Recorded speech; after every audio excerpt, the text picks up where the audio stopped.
tercer es clau. El Real Madrid, IVOIRE, el nombre de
Cote Mali Côte d'Ivoire, l'entrée imminente des éléphants et des aigles pour cet avant-dernier huitième de finale de la Coupe d'Afrique des Nations 2019.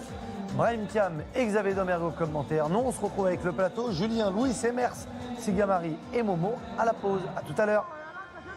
Qui pour rejoindre l'Algérie jeudi prochain ici à Suez pour ce quart de finale de la Coupe d'Afrique des Nations. On aura la réponse dans 90 minutes ou plus. Si affinité pour ce choc des huitièmes de finale, ce derby de l'Afrique de l'Ouest, derby entre voisins, entre pays frontaliers. Le Mali qui affronte la Côte d'Ivoire. Profitez de l'entrée des deux sélections sur cette pelouse du stade de Suez.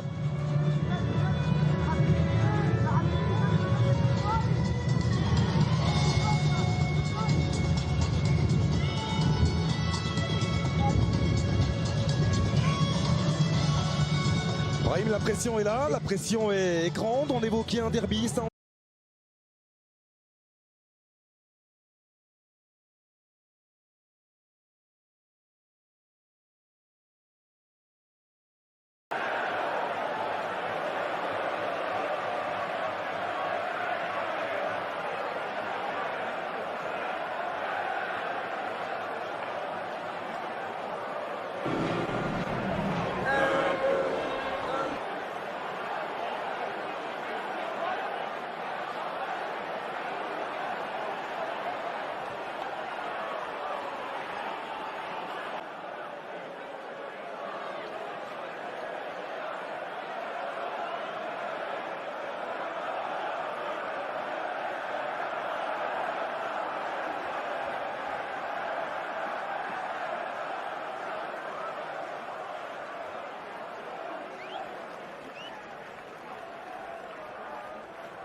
إذا مباراة قوية منتظرة اليوم مشاهدي الأفاضل بين كوت ديفوار ومالي، المنتخبان اللذان يلعبان هذه المباراة الثمانيائية السابعة في البرنامج في انتظار مباراة تونس مع مدغشقر في الساعة 10 مساء بتوقيت مكة المكرمة في جو حار نسبيا هنا على استاد السويس. هذه تشكيلة المنتخب المالي في هذه الأمسية بقيادة جيجي ديارا في حراسة المرمى، تراوري سيكون على الجهة اليمنى، يوسف كوني سيكون على الجهة اليسرى، مامادو فوفانا ومولا واجي في وسط الدفاع. وسط الميدان متكون من لاسانا كوليبالي، ساماسيكو وكذلك امادو هايدارا. ثلاثي الخط الامامي ديابي رفقة ماريغا وجينيبو. ماريغا لاعب نادي بورتو، واحد من الهدافين الاقوياء، مسجل هدف في هذه البطولة هو موسى جينيبو، وكذلك ديابي. ثلاثي او الرباعي ساماسيكو، اذا اضفنا له ساماسيكو رباعي الذي سجل اهداف منتخب مالي في هذه البطولة. في الجهة المقابلة منتخب الافيال بقيادة بيبي، اللاعب المتميز المتألق في الدوري الفرنسي مع فريق ليل صاحب 22 هدفا، واحد من اللاعبين الواعدين المطلوبين في كثير من النوادي الأوروبية، ولكنه لم يتألق بالشكل المتوقع والمنتظر هنا مع الأفيال مع منتخب كوت ديفوار. المنتخب الإيفواري يلعب بجبو في حراسة المرمى، باغايوكو سيكون على الجهة اليمنى، مانولو كوليبالي في الجهة اليسرى، إسماعيل تراوري رفقة ويلفريد كانون في وسط الدفاع. وسط الميدان متكون من جبامين رفقة سيريدي وفرانكيسي، وثلاثي الخط الامامي نيكولاس بيبي في الجهه اليمنى، ويلفريد زا على الجهه اليسرى، وجوناثان كوجا لاعب نادي استون فيلا، هو كذلك مسجل واحد من اهداف كوت ديفوار في كوت ديفوار وفي مالي، ولا واحد تمكن من تسجيل هدفين. توزيع الاهداف بين 6 و5 لاعبين في الجهتين. من جانب منتخب كوت ديفوار بلباسه الابيض، وهذا هو نيكولاس بيبي المرتقب الذي كان مرتقبا يكون واحد من نجوم هذه البطولة. في الجهة المقابلة موسى ماريغا سيكون مرتقب في مباراة اليوم. يعني سيكاسوي زامبي، واحد من أفضل الحكام على الصعيد القاري، هو الذي سيدير هذه المباراة التي ستنطلق بعد حين في الساعة 7 بتوقيت مكة، 6 بتوقيت القاهرة، في بقيادة محمد ماغاسوبا المدرب المالي للمنتخب المالي الذي خلف على جيرس الذي درب منتخب مالي بين 2015 و2017 في مواجهة إبراهيم كامارا الإيفواري في الجهة المقابلة الذي تدرج مع منتخبات أقل من 17 وأقل من 20 وأقل من 23 ثم منتخب المحليين قبل أن يشرف على المنتخب الأول لكوت ديفوار. طبعا مدربان محليان في الجهتين الإيفوارية وكذلك المالية، والكرات البعيدة من هنالك والتغطية مالية عن طريق اللاعب واجي قلب الدفاع، تروح إيفوارية في وسط الميدان، البحث عن الجهه اليمنى اين يوجد نيكولاس بيبي في اولى الكرات. بيبي يرجع للخلف مدافع باغايوكو الذي اخذ مكان سيرجوري المصاب الذي لن يشارك في هذه المباراه. كره خطيره للمنتخب الايفواري، كرة صعبة أولى، ما زالت الخطورة عن طريق ويلفريد زا على الجهة اليسرى، ما زال ويلفريد محاصر والتغطية دفاعية، والكرة خروج المالي وانطلاق عن طريق اللاعب ماريغا. بداية في المنتخبان يريدان الدخول في الموضوع مباشرة مع ديابي من هنالك مهاجم نادي سبورتينغ لشبونة. كرة مالية عن طريق يوسف كوني يلعبها في الوسط، البحث عن ساماسيكو، الكرة البعيدة راحت مباشرة، ضربة مرمى لصالح سيلفا جبو الحارس نادي تيبي مازامبي بعد هذه الكرة اللي كانت من لاسانا كوليبالي لاعب نادي كلاسكو رانجرز الاسكتلندي 23 سنة، ومراته رقم 19 مع المنتخب المالي، سجل هدف في هذه البطولة.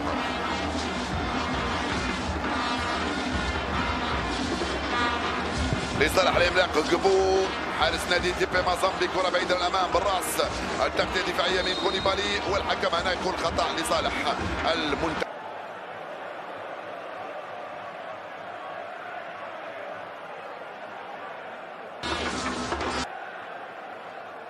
Good idea, captaining this Ivorian side today in the absence of the injured Serge Aurier. Another injury concern, of course, struck the elements leading up to this tournament. Eric Bailly of Manchester United found himself missing from this tournament.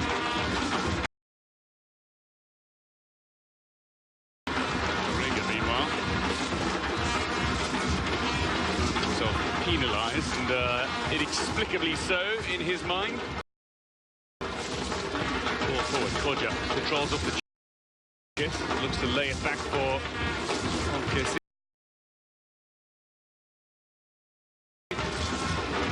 Bagayoko, Stone and Ismail Traore, just knocking the ball between them. Here is Traore, out to Bagayoko. 9-year-old, looks the base in France at the moment. It's here of French football, red star.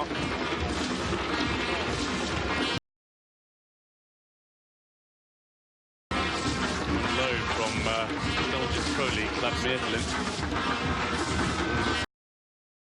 Finding ball up. Yes, yeah. Get the passing game going, Cote d'Ivoire. It's an aimless ball that's played well beyond any of the Ivorians. They are playing into a headwind here, are Cote d'Ivoire in the opening half of this tie.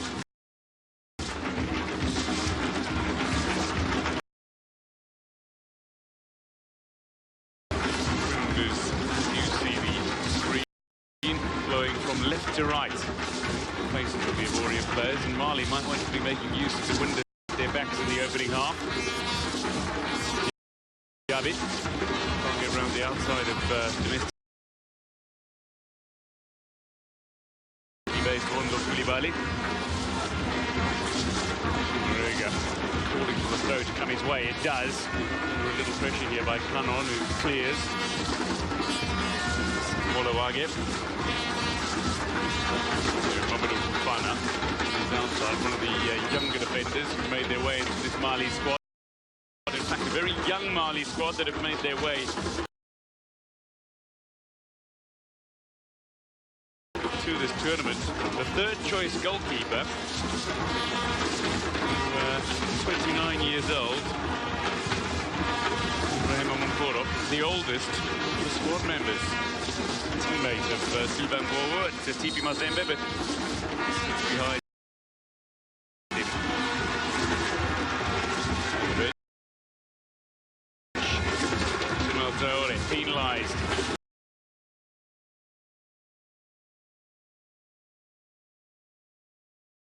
French city of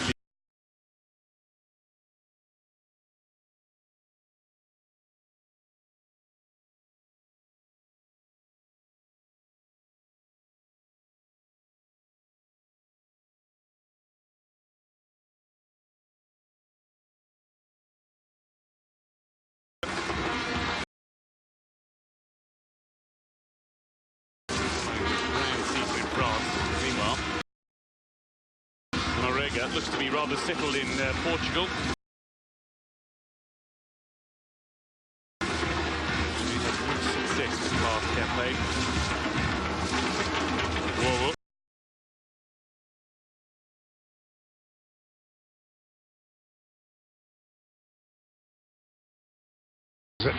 Youssef Kone who hit it. I would say he made the perfect connection. They hadn't quite set their wall up before he took that free kick. This is nicely into the goalkeeper's hands. Interesting, Stuart. They're pressing very, very high here, making it difficult for the Cote d'Ivoire to play out from the back. No Max Gradle.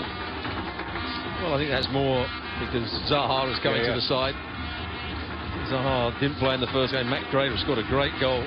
And he's arguably been their most consistent player. I wonder what the mood is as far as he is concerned, because he's certainly not going to be happy unless there is another reason, and maybe he's picked up an injury or he's not 100%. Well, he played well in 2 of the games. He didn't play particularly well against Morocco in that 1-0 loss. A game that I had the good fortune of doing. He was non-existent, really. He was taken off near the end of the game. Maybe against stronger opposition, they've seen Zaha as the player to bring in. You saw him in the last game, didn't you, Zaha? He didn't play particularly well. But he got the goal, or he got one of the goals. The scoreline did tend to flatter them, rather. Amadi is available if he's needed, and just caught him slightly off guard. The best ball from Lozana.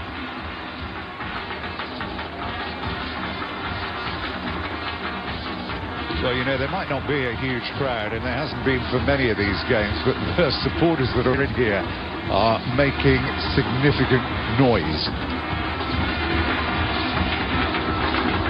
It was Kessie.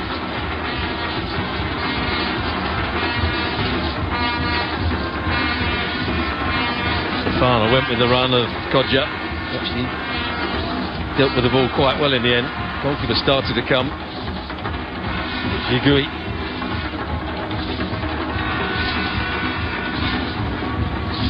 Going on looking for Zaha. He's going to drop for Zaha here. Cuts inside Zaha. That's what he does so well, isn't it? Zaha brings it down. Lovely first touch. That neat little cut inside. Looking for the angle for the shot. Well, they are willing to go that little bit longer here, Ivory Coast. Try and get it in behind Mali. Takes it the outside of his right boot into the space. Looks like he's opened it up for himself. But it's a good challenge by the second centre-half there, Fafana, who just comes across and gets the challenge in there, first block. And, of course, Kodja was offside as he made his challenge for the ball. Well, he is being constantly pressed at every press conference about his future. The only thing I'm concentrating on here is that is winning. And that is his stock-in-trade answer. And I don't know, we'll see what happens in the future. But time will tell, of course. Crystal Palace about to announce their signing Jordan Ayew as that goes through to Dubois. And he seemed to be fairly unstressed about it, but it was a good run by Hamari. Certainly was. Diaby playing on the right-hand side. Marega through the middle. Canepo down the left-hand side. Another player you'll be seeing in the Premier League next season, signed for Southampton. It was about 14 million. Hassan Hüttl believes he's a really exciting prospect. They usually don't get their signings too wrong, do they? No. Southampton over the years. Absolutely right. And did well to keep it in play. There's the ball laid off by Dinepo. Waiting inside the penalty area is Marega. It's going to go over his head.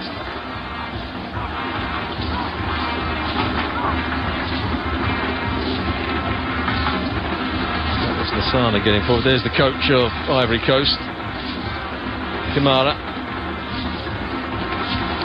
Well, he is still an interim coach. He's been an interim coach for 2 years. This all to do with the issues that they've had in recent years. Remember, they were actually suspended by FIFA a couple of years ago due to interference in the FA by then government, and they were still right up until the eve of competition here at Mali. There was a threat hanging over them that they may not be in a position to actually compete here, but the 61-year-old has managed to banish the cloud that's been hanging over that particular job since Giras left and gone on with his business.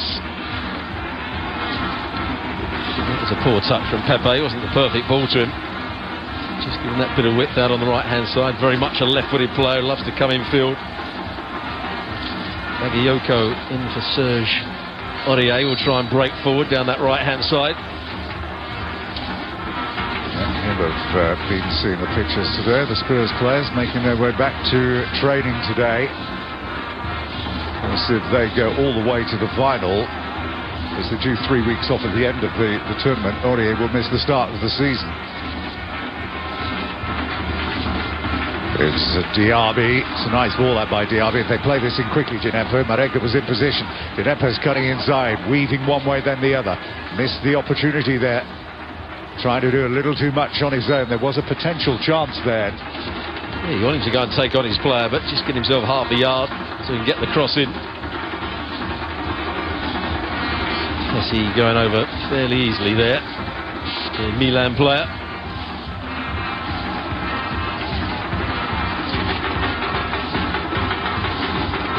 Haidara playing as the furthest forward midfield player for Mali today. There is one though, closed down by Hamadi. Here is Diaby. Marega wants it back, and Marega's in here now. Can Marega finish? Marega trying to cut back, and really should have maybe been a bit greedier himself perhaps there. Marega still looking for somewhere to go with the ball, and in the end it's taken away from him by Bonlo. Two half-decent chances here for Mali. It's a decent opening. Well, that's exactly what I was talking about a little while ago.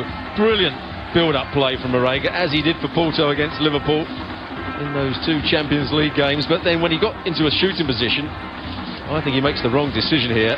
Great 1-2, gets in behind the defender. Could he have shot there? Yes, he could have done. Was there a foul by the goalkeeper? Watch the goalkeeper here. He's very late with his challenge.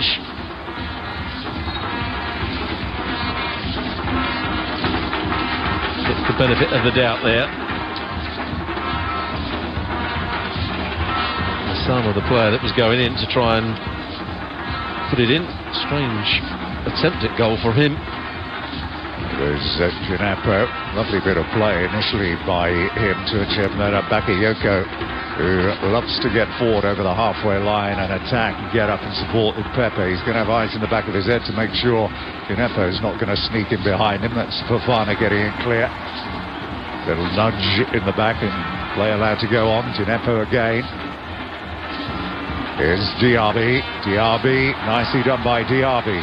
Marega is up with him, still going. Well, didn't really get into a position where he could have received the ball, so did the next best thing. Great bit of play by the winger to start with.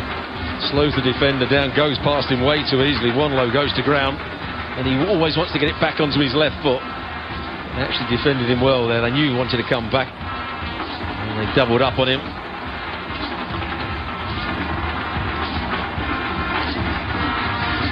Doesn't get the corner that he was looking for. Diaby has been in the news in the last few days, involved in an incident with Adana Niane, who was subsequently actually sent home, expelled from the squad. It all kicked off after the hairdresser turned up at the hotel, and Niane decided that he'd have a go at Diaby and basically attacked him. Here, that is Fofana. Not a problem, of course, you'd have. I was going to say, I don't think we'd have that problem, would we?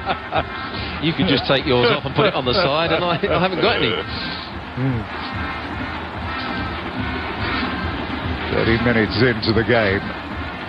It is Bakayoko with the throw-in here. Again, easily taken off of the by Adana. Trying to switch that out to Diaby. Diaby picks it up again here, looking to try and get it through the middle again. Very nearly a great ball. The only thing that Marega doesn't have is that burst of pace. Porto have a history of having the big traditional centre forwards. Jackson Martinez is very much in that mould. I would say he's a bit quicker than him. He can run down the side of defenders. He's a powerful runner. Once he gets into his stride, he's very difficult to stop. It's just that finishing that lets him down. The final decision as well. 22 goals in his opening 29 goals the first season he was there back in 17-18. Only 11 in League Cup, but then if you add up all the goals he scored internationally as well and in Europe, that 11 then becomes 22 again. So as people said that he's not been quite as successful, it's not been that bad either. I think he's a dangerous player, and he's up against two decent centre-halves, Traore and Cannon. He's already got behind Cannon on one occasion, and a better ball from Diaby would have been in again. Amadi is out again.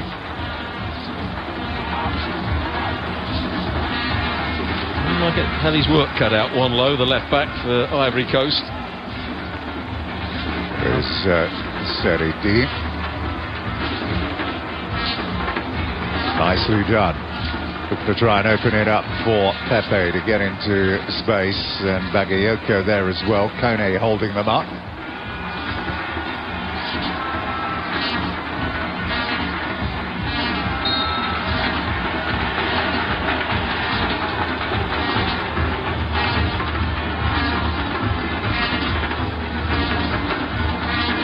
Yoko, the player that commits the foul.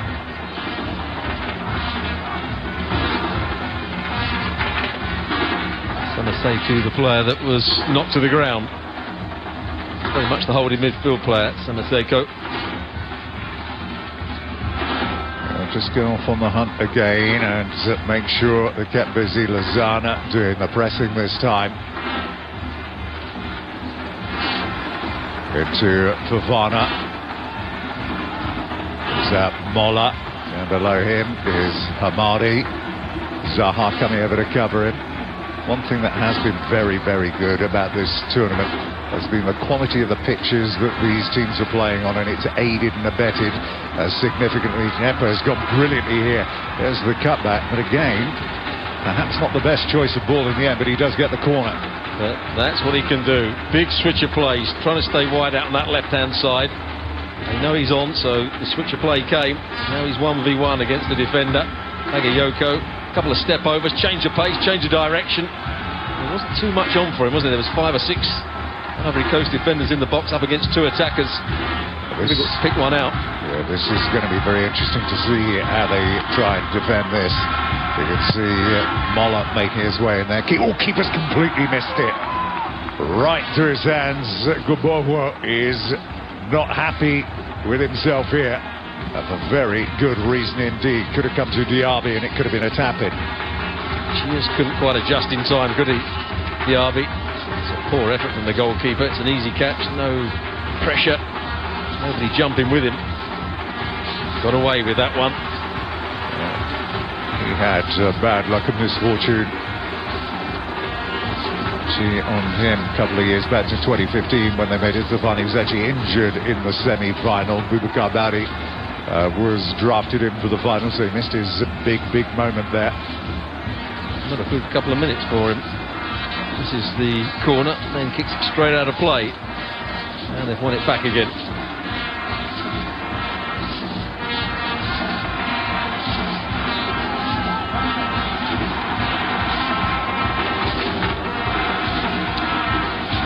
We saw in the earlier games in this tournament that getting the ball to Kodja in the air as opposed to giving it to him on the floor in the penalty area, that is when he excelled.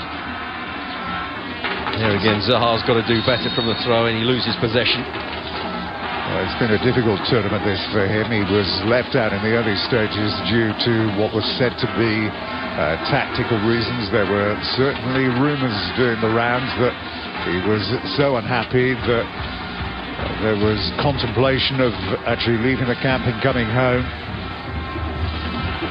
And you can understand the unhappiness. One of the most productive players in Premier League last season, unable to actually make it into a team that he really should be one of the first names on the sheet. Here is Hamadi again. Barega's little return ball, and it's into Hamadi once more, and they continue to carve their way through. And, you know, wrong man in the right place, maybe. Well, he does well. Plays the ball with the inside of his left foot, just continues his run. Nobody goes with him. Barega once again does brilliantly to hold up the play and reverse it into his path. Just gets underneath it.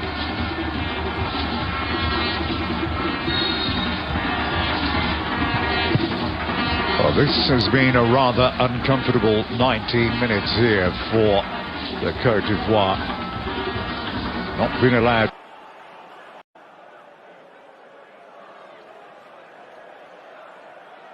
They've been constantly under threat.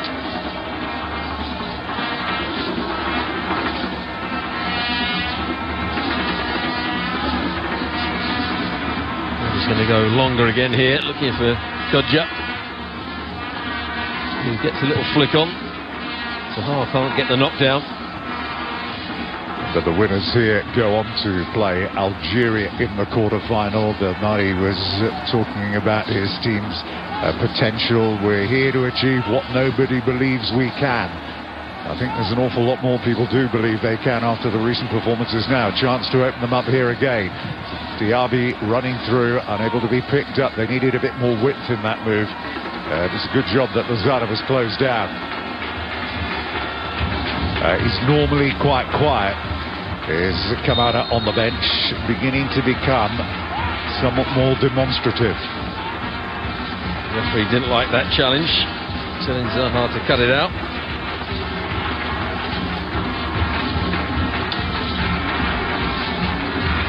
There's the foul, trying to win the ball back.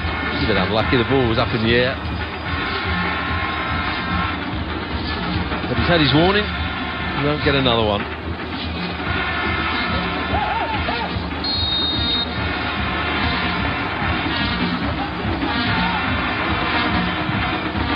Again, keeper's watching, and he needed to actually apply a hand to that. It was very nearly a key moment in the game. If he'd have let that go, it was dropping behind him. And all the player is trying to do is bend this one in, get players on the end of it, running across the line of the goalkeeper. It almost creeps in at that far post. Goalkeeper takes no chance. Sylvain.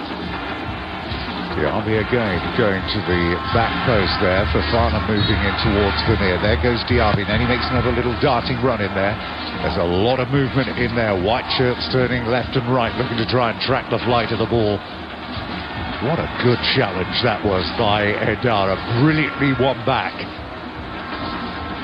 Here is Diaby. They're finding it very difficult to try and mark Diaby because he's popping up here, there and everywhere.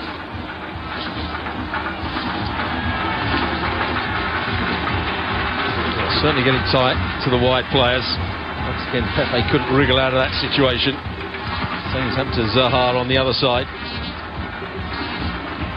Can they find a decent ball into the front player? There goes one low into Cannon. You can see Pepe making a move that really Pepe been very underemployed in this game so far. Nobody tending to try and pick him out. Cannon going through the middle again. There's the jump, looking to try and fit across to him again, but once more, the whistle goes. Foul by Bamin, who's made the forward run. He actually won the first ball in the air, nearly flicked it onto Pepe. Really haven't seen any pattern of play so far from Ivory Coast. They've looked most threatening when they've got the ball forward into their front players, and that one ball they try to play in behind. Zaha had a slight half chance. This is Hamadi. Not his best ball of the game by any stretch there, Hamadi.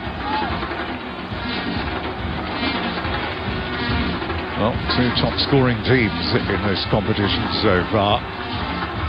Mali, 6 different goal scorers. There is Zeridi, that's a better ball. It's Bagayoko. Bagayoko to bend one in there. You can see Kodja just primed on the edge of the 6-yard area. Zeridi has got it back again. That's a ball by him. Picked up by Gineppo. Ivory Coast need Zeridi to start dominating the play in that central area. Start switching the play from one side of the field to the other, get the wide players involved. He's one of the more experienced players.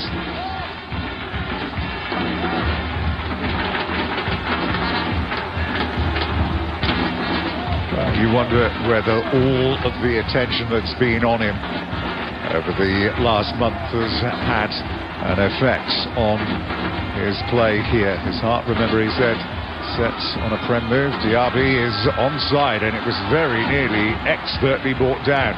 Really difficult to produce, to do that, to get it successfully done.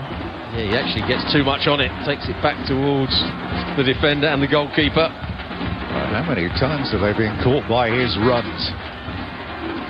There's Fofana, back to Jigui.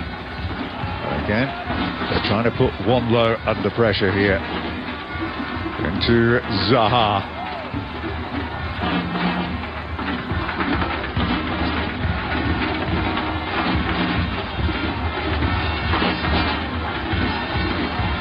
He's a really important player for Ivory Coast. Dié can combine both sides of the game. He's a good creator, good passer of the ball. He's also very destructive when he's defending, makes lots of interceptions, gets tight to people.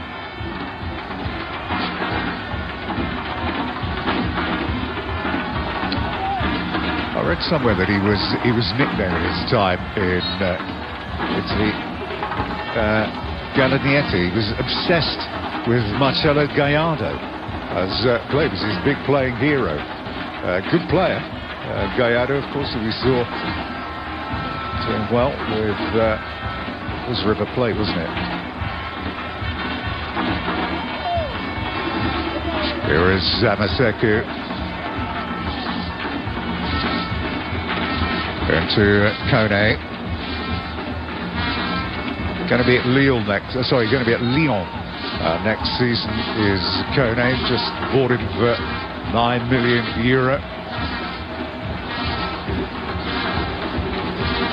Just couldn't quite bring it under control. Diaby started the game well up against Wanlo, the number 2. And Amadi again winning the ball now. Marega in possession here. Can he bulldoze his way through? 2 up against him. Marega needs some support from somewhere. Hamadi. There's Diaby. Down he goes. Referee not giving anything, is he?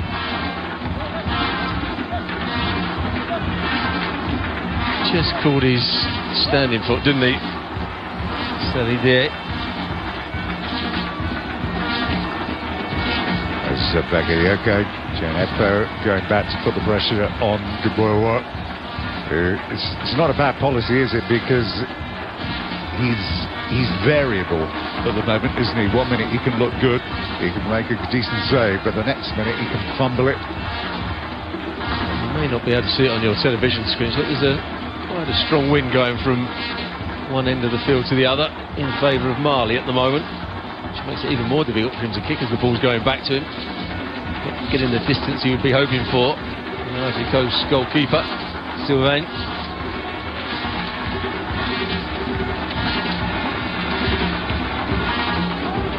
Poor pass from the centre-back, Fofana. Well, we're waiting for ignition here from the Cote d'Ivoire.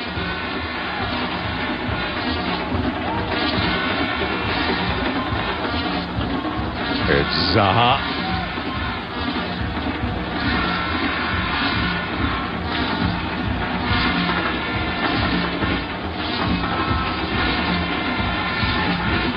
Traore's ball.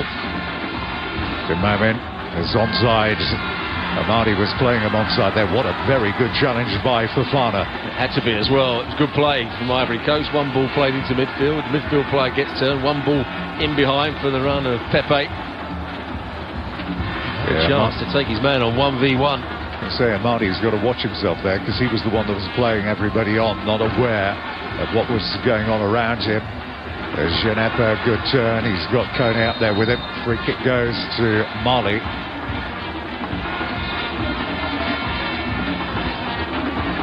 Yeah, from what we've seen of Genepo so far in the competition, he does look as if he could be a really exciting addition to Southampton.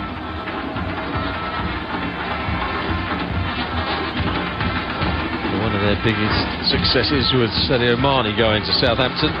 Could they get the same out of Genepo?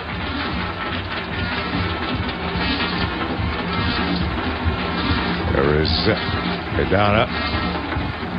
Into Fofana. Neat little step over here. This is Kone. Kone's ball. Marega looking to try and turn the defender. Traore was there that made the tackle. Back it comes, a chance to get a shot in, but Kone sending it blazing over the bar. This is where Marega will be disappointed. This is what he loves to do. Receive the ball with his back to go in the penalty box to try and roll the defender. He didn't get his touch right on that occasion. And the shot was always going over the bar. Yeah, every game they've played in this competition has always been more shots wide than there have been on target, including 9 that went wide in that 1-0 victory over Angola, as opposed to 3 on target.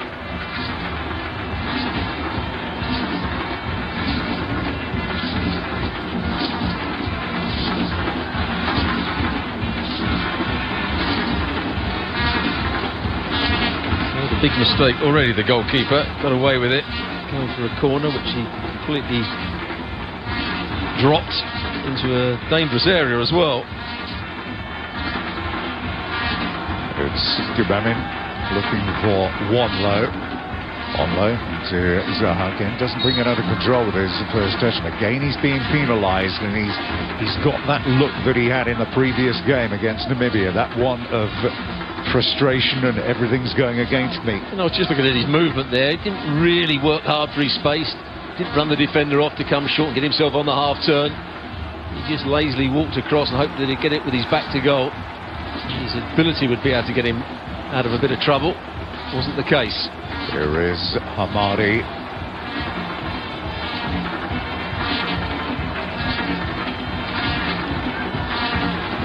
That's going to be a free kick, is it? No, referee allowing it to go on again. It's Hidada. And again, Hidada. Coney will get up on the overlap if they need him. That wasn't really the right ball. Look at the space Gineppo is in. And that will be a free kick this time. As Canna goes down, holding his knee.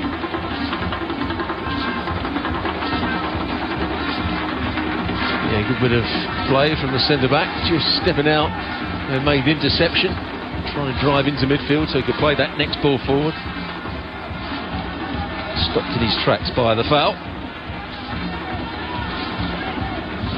It'll be Traore then to take the ensuing free kick, and that really rather sums up the opening half an hour for the Cote d'Ivoire as Moller brings it away. There's Marega into Hidada. He finds Moller again. Amadi to Diaby. We're looking for that big switch of play at some point. Out to the new Southampton player.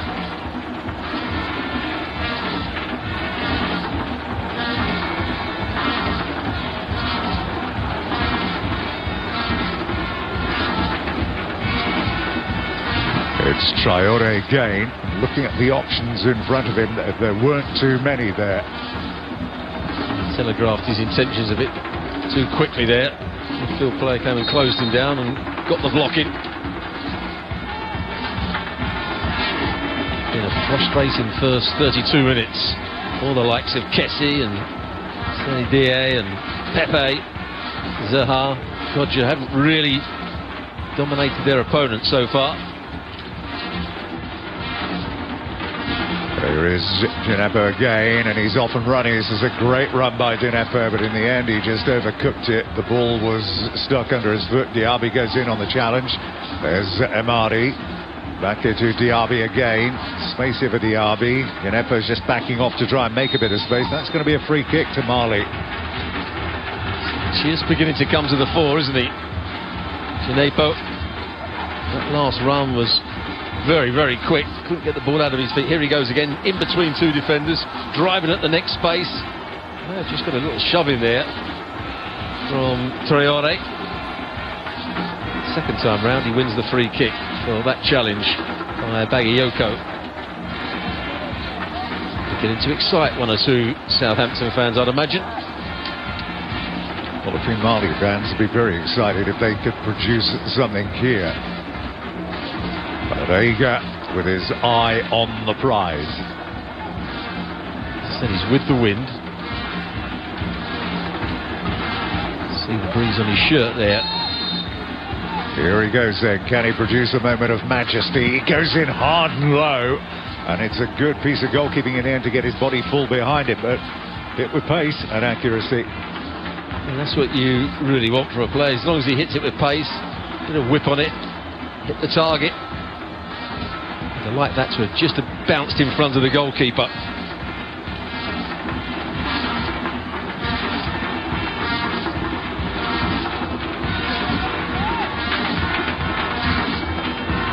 Just over 10 minutes to go to half-time here in the Suez Stadium, the penultimate match in the round of 16 here, with Ghana, Tunisia to come up in the same stadium in a couple of hours' time. That'll be live and exclusive here as well. Tunisia were the first nation to actually get rid of a member of the delegation. Here we go. There's another look at the shot. Yeah, straight at the goalkeeper. They got rid of their team psychologist, the man responsible for the mental preparation. He wasn't doing a good enough job. So he went, but of course the names departing are getting fairly regular now with every team that goes out. The coach appears to be fired. Here is Bagayoko. And Zaha waiting inside the penalty area. Conscious positioning there. I mean, that ball had come over. He was in no way able to get on the end of it, and that's going to be a free kick. Traore is the player who's down. And a yellow card as well for Lasana. He thought that was a dangerous challenge. I think they were both racing towards the ball. Touch that just, and he goes over the top of the ball by accident, I have to say. And that's why he's got the yellow card. The lack of control that caused him a problem.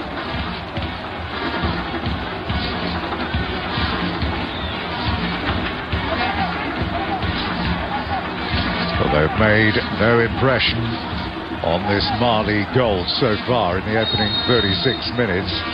Pepe is over the ball to try and change that now as he delivers it, looking for Cannon. The flag has gone up as if the referee has given a free kick. Well, there's a head injury here. They're calling for immediate medical attention. It was a hefty clash, this. He was offside when the ball was played in, and he goes in with the goalkeeper. He must have taken a whack on the head there. The rest of the team around there were very, very quick to actually get the message over there. I hope it is nothing too serious at all. 31 is Ibrahim Cech, defender, who can play in that position should he be needed. Well, there's not a lot of movement there, and he will be stretched off momentarily. Maybe a bit of mild concussion here. Well, if it is concussion, he has to go off. Yeah. He can't carry on, but lots of players will then try and not have the stretcher so they can carry on playing. He's got whacked to the back of the head, the big centre-half. But he looks as though he's going to be okay. Just got to check him over. Should be a doctor out there at some point.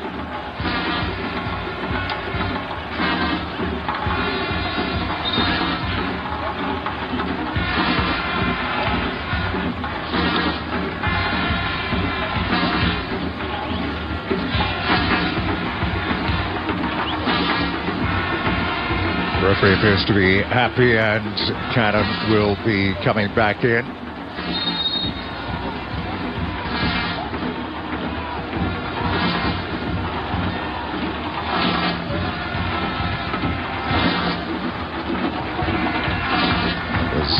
Samaseku is Kone. They're getting a bit tighter to Kone, stopping him making those runs over the halfway line and getting the passage of play going with Genepo.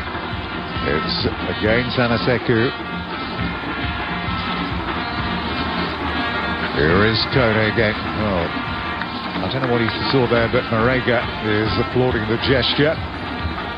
He's trying to bend it in behind the first centre-half, just short of the second, so that Murray can run between them. But he overhit that one, the fullback, Kone.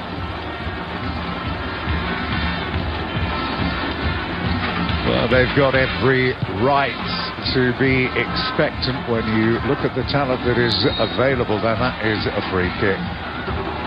It was Hamadi who went through very hard. Then referee have a real problem given that decision, and Wando is the latest. There they go. They're both challenging for the ball. The right back may have just caught him. I think the fans are slightly more synchronised than some of the players at the moment in terms of understanding what each other want.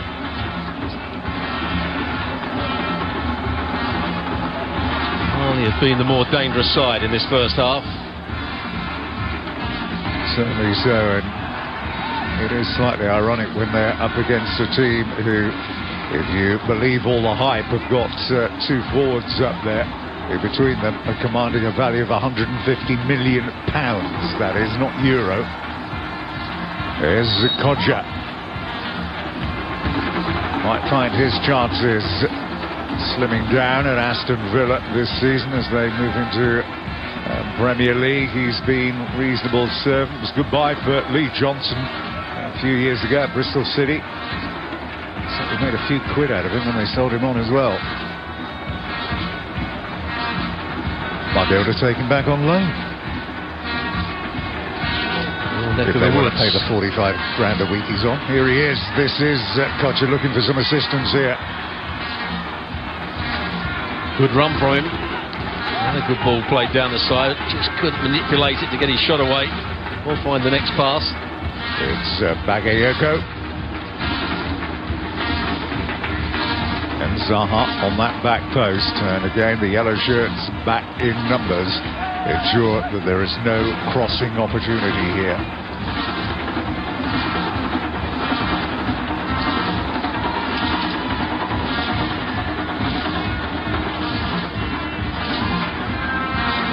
Pepe now inside the penalty area, but out it goes.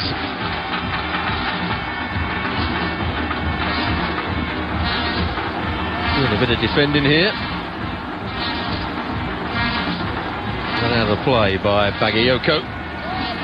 It's been a good battle over on that far side. Bagayoko, the right back for Ivory Coast, up against Djenepo. Djenepo, they got a little bit lucky there. There's Lozana. Lozana with the layoff is Diaby. Look at the position of Amadi, racing into the back post. Djenepo drops his shoulder. There he is, Marega.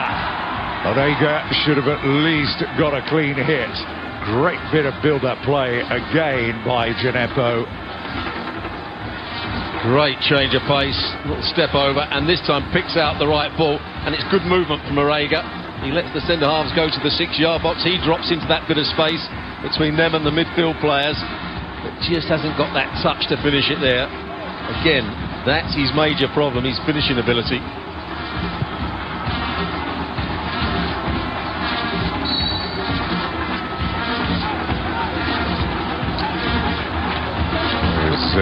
Kodja came close, didn't he, in his first season at Villa, to be the first player since Peter With to score over 20 goals for the Villa. Well, it took him a long time ago. Peter With, 1981. Yeah, it must have been. Yeah, the old Ron Saunders era. Gary Shaw. That was the year they won the title. Ken McNaught. All the old names coming out now. That was from the old Panini Stickers album. Tony Morley was. They only used 14 winger. players for the whole of that season, Aston Villa, when they won the title. Imagine. Just imagine. Trying to do the same today. Here is Hamadi. That was not a bad intention, but Hamadi makes up ground very, very quickly. He is exceedingly rapid, isn't he, Marnie? I'd love to know what his time is over 100 metres. He is very, very quick. And determined as well. Yeah, absolutely right. Didn't look as if he had any right whatsoever to get that ball, but one low again. Under big, big pressure. Here is Djenepo. Again, trying to do that little trick, the dance on the top of the ball and then the drag back. Good defending from Fofana. He's had a decent game so far. The left-sided centre-back for Mali. Read the run of Kodja, intercepted it, manipulated the ball so he could find his fellow centre-half. Suddenly Mali are back in easy possession.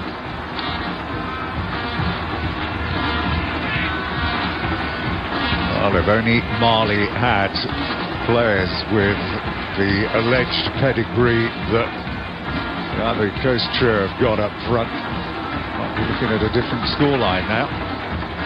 Just about got there in time, Traore. And how many times have we seen games like these over the years, Stuart, where you've got one team which is constantly pressing, constantly looking as if they're on the brink of making a breakthrough, but they don't have that world-class finisher or a great finisher. And the team who's had to suck it all up then produce the one-match winning moment.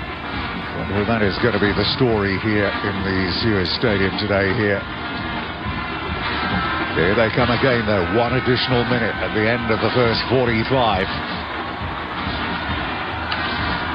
Here is Zaha. Is there a bit of magic about to happen here? Zaha, no. He gives away another free kick and a little flick of the boot there by Zaha, which didn't actually go down particularly well here. Well, it was poor play from Zaha. When the ball goes to him, he loses possession. Then he had a little kick, didn't he?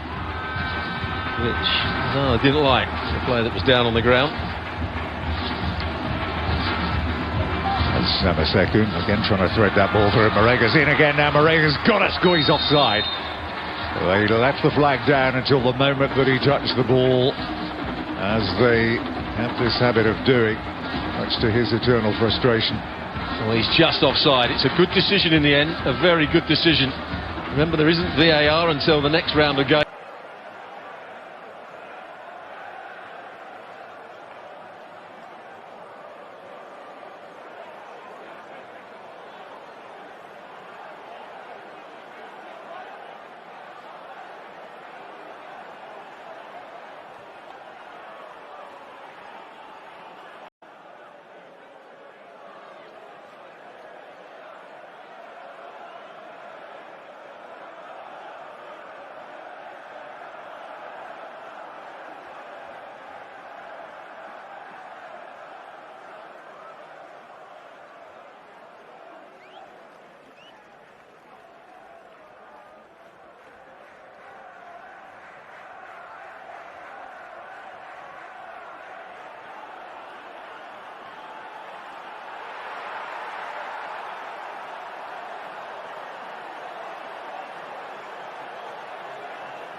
Please, gamble responsibly.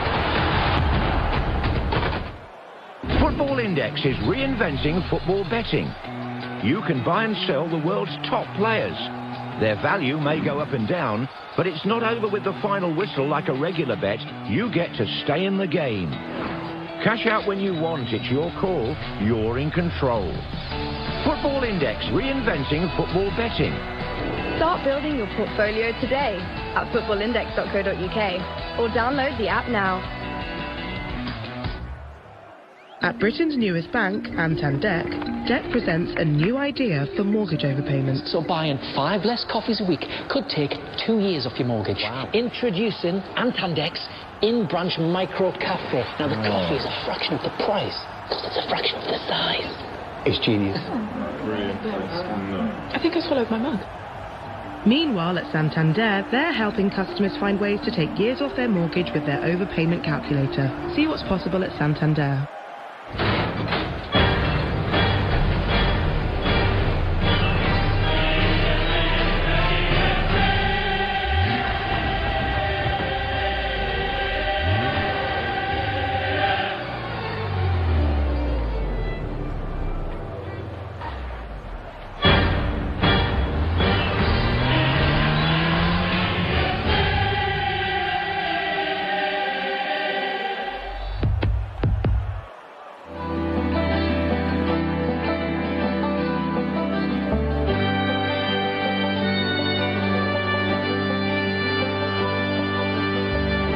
Travelling to Ireland is a pleasure when you sail with Irish ferries. Love sailing to Ireland from £89 one way. Quiet, please. Quiet, please. Unlike tablets, Voltarol is applied directly to the source. It relieves pain, reduces inflammation, and helps speed recovery. Voltarol, the joy of movement. Amazon Prime Day is July 15th and 16th. It's a 2-day parade of non-stop deals, from electronics to outdoor activities to home and kitchen and more. Amazon Prime Day starts midnight July 15th until the 16th.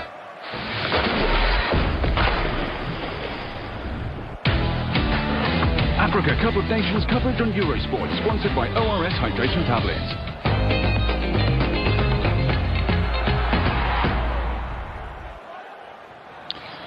Back to the Suez Stadium, half-time it's 0-0. The statistics tell a story, really. 9 attempts on goal from Mali.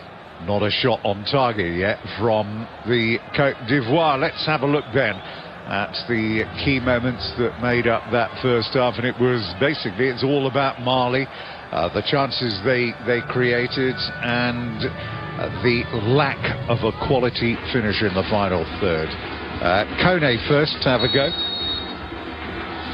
Yeah, it's a decent free kick. Takes it early before Ivory Coast had actually set their wall up. They all turn their backs to it. The wall breaks up, but he doesn't hit it as cleanly as he might have done.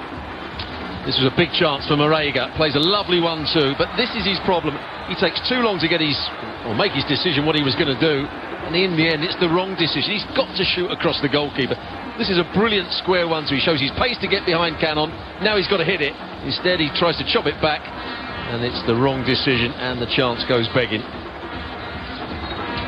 Well, that was the first of his chances. There was very nearly a chance coming up here. Watch the goalkeeper and look at Diaby's position. Just can't adjust his feet, can he? The player coming round the back. It's a real mistake here. Gabohu comes with both hands, goes between his gloves. Nobody on the posts. He just can't get it on target. And this, good bit of recovery of his position there by the goalkeeper, because had he not got involved there, that was going in the back of the net. Yeah, it was a cross to start with that he was aiming to get that little bit low. I hope one or two players run across the line to the goalkeeper. Took no chances in the end. Diaby again involved here. And then Gineppo, great run. He's been a threat, hasn't he, down that left-hand side. Did everything right, and Marega just a bit too anxious with the finish. Worked hard for his space, didn't have that touch to caress it into the goal. Well, there we are. It is perfectly balanced here at half-time. The coach, Magazuba, remember, told his team to go out and write their own history here today. It was there for them to take. They haven't done it yet, but it's not been a bad start. The second half is upcoming live in a couple of minutes' time.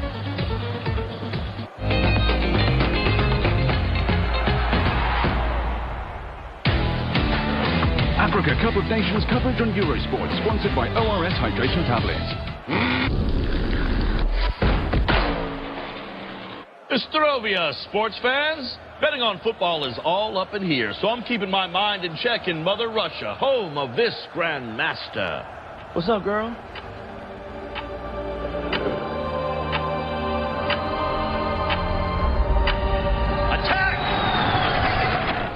Crushed her. Don't bet silly, bet savvy.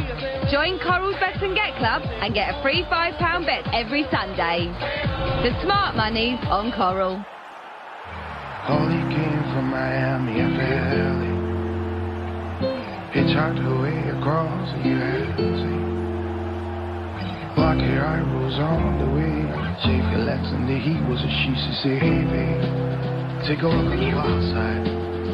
Said, hey honey, take a walk on the wild side.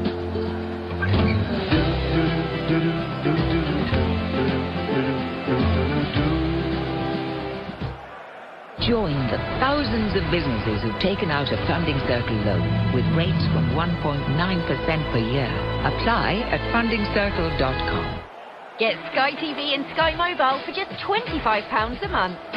Watch more award-winning entertainment and enjoy our biggest TV shows, like Big Little Lies. And never miss a moment with unlimited data to stream your TV on the go. Available for existing and new Sky TV customers. So get Sky TV and Sky Mobile with unlimited streaming of Sky TV, all for just £25 a month. Call us or search Sky TV.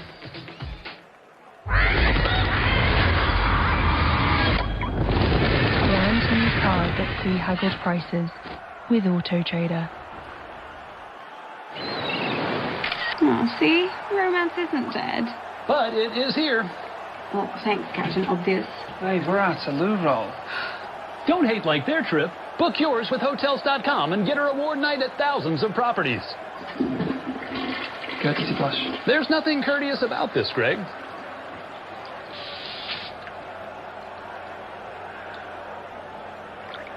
Hotels.com. Be there, do that, get rewarded. At least eating fish is easy. John West No Drain Tuna. Now you can peel it, reseal it, and pop it in the fridge.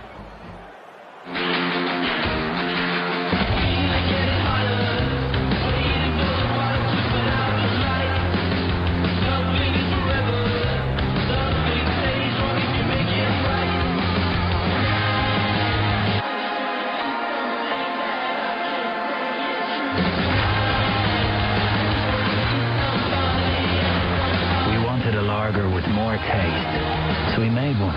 Hop House 13.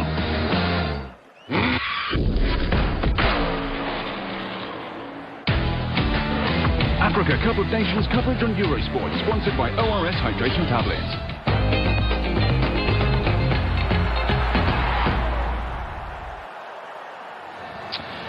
Welcome back to the Shearer Stadium. Half-time 0-0. Looking ahead, World Superbikes are back this weekend. We're in Laguna Seca for round 9, Saturday and Sunday. It's live on Eurosports 2 from 6:45 p.m.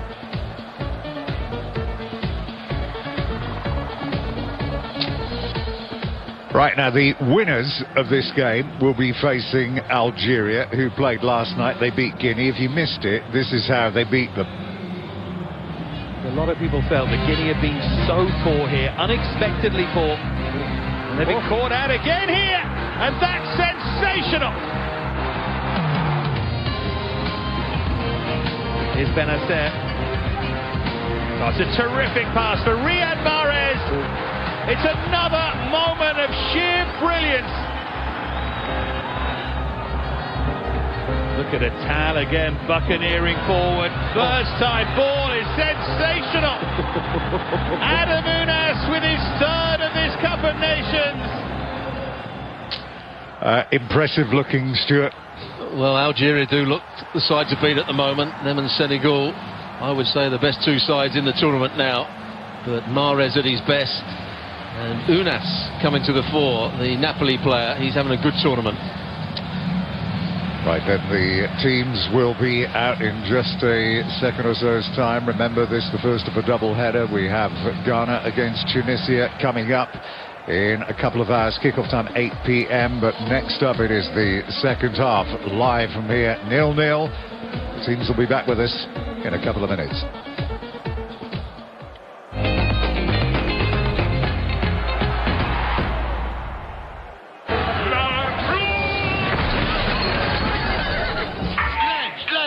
And everybody, Mr. Frankie Vittori! Oi, oi!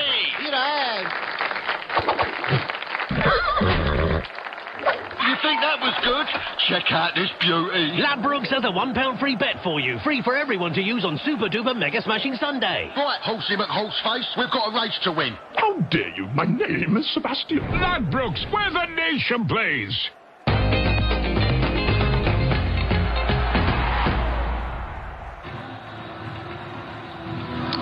Welcome back, everybody, from me, Tim Cable and Stuart Robson. This is the Shearer Stadium. Cote d'Ivoire have many unanswered questions of that first half performance. The one that we want answered is, can they produce a better 45 minutes than they produced here? Or is it just going to be they're going to fade away out of this competition and leave no impression whatsoever?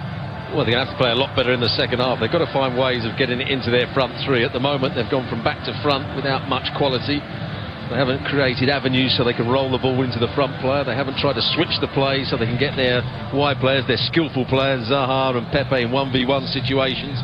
It's been a poor performance, and it looks as though little work has been done on the team pattern, which is always key to a successful side. Mali have been the better team by quite some way in that first half. Do you think that we may well see Max Gradel? Not to start with. I think he'll stay with the same lineup for an hour. For an hour. I think Max Gradel will have to come on at some point if they don't score, and maybe at the expense of Zaha, who again hasn't really shown his quality. Well, they have got so much attacking prowess going forward. Zaha, who had that great season in the Premier League, 10 goals, best season ever. Gradel, 11 goals and 5 assists for him. His assists are as key as his goals are as well. We've seen what he can do here. Kodja and Pepe, of course, who's the darling of the European sports media at the moment, the football media. 22 goals and 11 assists this season, but he has looked a very, very pale shadow of that player in this tournament. The other thing here. they could do is they could get Zaha and Pepe to play closer to that man there, Kodja, and then get their fullbacks playing higher up the field so they get crosses into the box. If you've got Kodja in the box, you need to get crosses into him because he is a real threat in the air. Not one ball I can't think of that's been played into the box that he could go and attack. Well, plenty of discussions going on amongst themselves there. Mali have got to produce more of the same. They've just got to continue. They have the momentum behind them. And it is up to them to get out there and just see if they can find an answer to the scoring problem.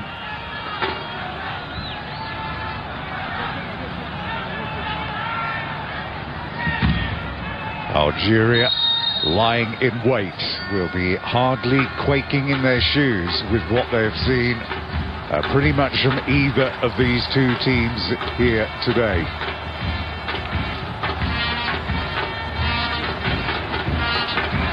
There was Cannon getting into a bit of a problem, and there was Marega. Now, they can see Nepo going down. That's good play, that, actually, by Diaby to get something out of it, because there wasn't anything really in the penalty area. Well, he made a good run. There's the mistake by Cannon. Gets it stuck under his feet. Marega does well, and he plays a decent ball. There's nobody in the box. He's either got to shoot first time or try and win a corner as he did there. The other thing he could try and do is chop it back on the defend and try and get a penalty. Traore came across and actually defended it well enough. Well, this would be a good start if they could work something from here, as that's whipped in towards the near post. The free kick given away. Yeah,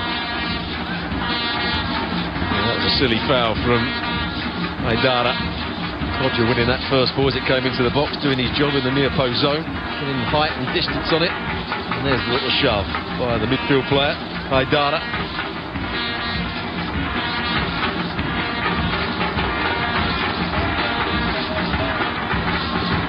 Mali already won more games in qualifying for this. That's twice the number of wins they've had in the previous 11 African Cup of Nations games. There's the direct route, looking for Marega again. There's Cannon guiding it back to Gubowo. Again, Zaha standing prosaically by as Hamadi comes away with it. And they just get into those positions. How many times have they, just over-exuberance they've got there. They're in too much of a hurry, and it's a missed opportunity. You're absolutely right. When that ball's played forward, Zaha has to work hard to get in front of the fullback, to stop him getting the interception, trying to bring it down or flick it on to that man Kodja. They have to work a lot harder at front three. Yes, they haven't had a great deal of service, but when it does come up to them, they've got to work harder to keep hold of it.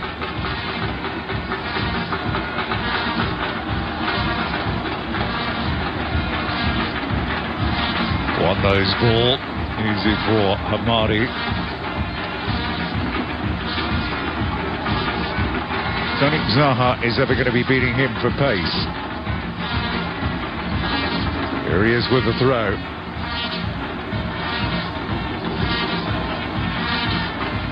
It's Marega. Cannon is back down there, getting his foot in. That's going to be no free kick. Got it out well enough there. They can switch play. They've got a problem here now. There's 2-on-2. And Marega trying to bundle his way through a game. Bakayoko. He was nearly in there, wasn't he? He wasn't favourite to win it, but he certainly worked really hard. The referee thought it was shoulder to shoulder with the centre back. So the DA.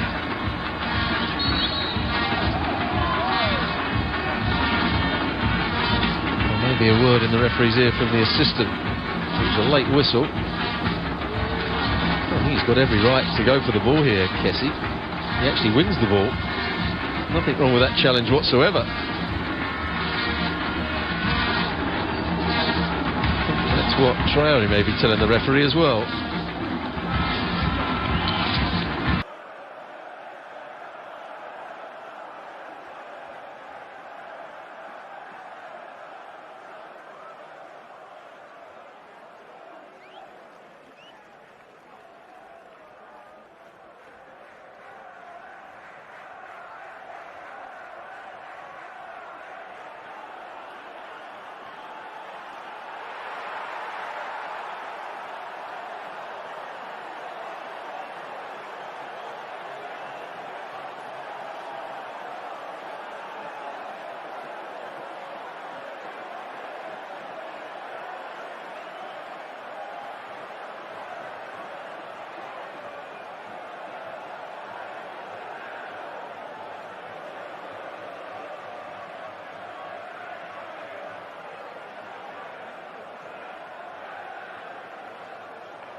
Libere urgentemente memória do computador.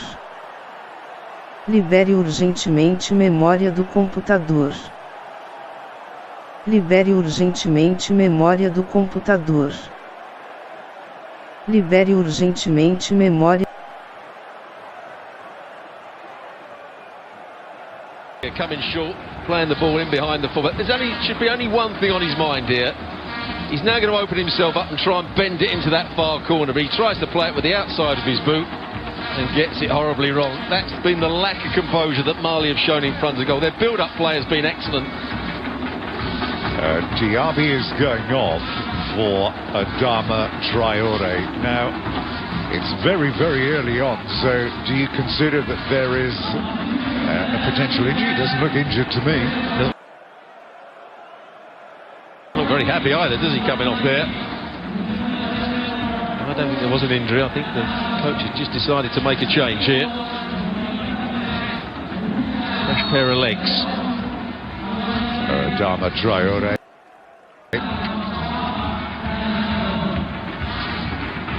He certainly doesn't look as if he is carrying any injury there. Number 14 did play in the game against Angola.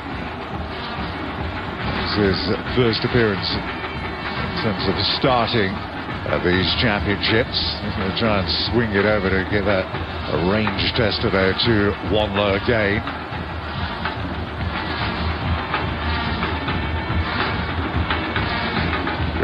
Remember, had those very couple of nervous moments inside the first half.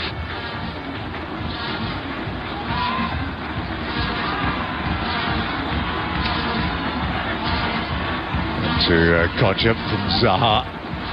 It is Kessie. Brings in Pepe. Now a chance to attack Pepe. Very good defending again by Kone.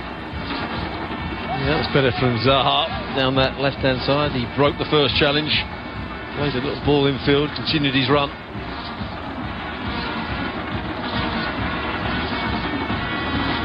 There's Bagayoko. Pepe loves getting into those positions, and he will shoot virtually every time he gets a sighting of goal. Yeah, I think he's asking the coach, why me? Why have I been taken off? Not happy. Here's the little effort from Pepe. Strikes the defender, always going over the bar, but they've got a set play out of it. Cannon will come forward for this, the big number 5 who put himself about in the first half. There's Kodja, also good in the air, but if they get it right for Cannon, then he can just bludgeon his way through. And took that well, didn't he, on the turn there. Kodja, there was a lot of players to get through, and to get a connection on it at all, it was about a metre and a half wide in the end, I suppose. It comes off his shin in the end. Oh, Kessie was close to it. Certainly would have been offside either. I think they tried to make the most out of a fairly poor delivery into the box. That wasn't what they were looking for. Kodja did well just to hold off the challenge with his left arm.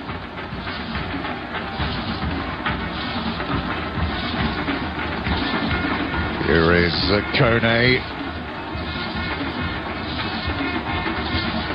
Gineppo's in again here. He's got to go on his own, Gineppo, and try to tee it up right on the edge of the penalty area. And that's going to sail high and beyond Dubois. That's the first chance for Adama Traore. What a weak effort that was, right at the end of a very good move. Started by Marega again. His link-up play has been excellent with Gineppo. Well, he scored in this stadium in that 4-1 victory against Mauritania on the opening day of competition.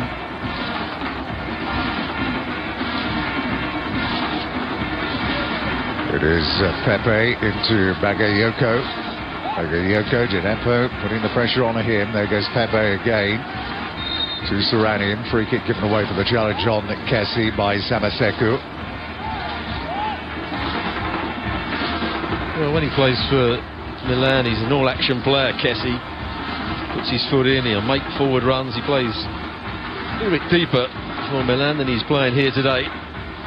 Really hasn't affected the game at all, has he, the player on the ball now? Here's Kessie, Bagayoko. Gineppo's getting back to do a bit of helping, so too is Marega here, as they try and just weave their way through the middle of the field. It's Zamaseku's ball. It was a tough one again. There was not too many players in advance. They want the play to be stopped here. Cote d'Ivoire going to play on. It's Sedidie looking to tee it up right on the edge of the area. Kodja's in here. Kodja, and again, he's in that position where he's trying to drag the ball in front of him, and it goes behind for a corner. Well, they're absolutely right. It's not a head injury, so they should be playing on. But Kodja, I think, missed an opportunity here. Didn't get his touch right, took his touch back into the defender. Here's the challenge. It's a strong challenge. He wins the ball to start with the outside of his boot. It's an awkward landing for Haidara.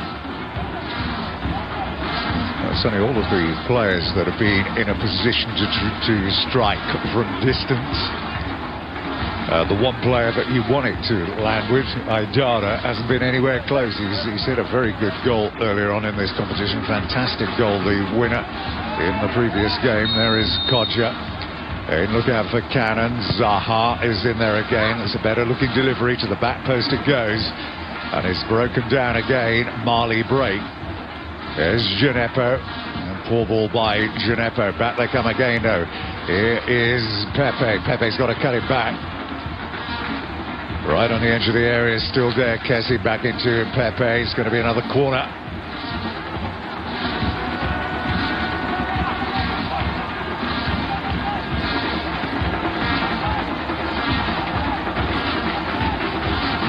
Much tighter second half, I would say, in terms of where the game has been played. Just getting a little bit more of the play in this second half. Ivory Coast, another set play to them. And the quality of delivery hasn't been very good. Sedidie was the one that pumped it back in.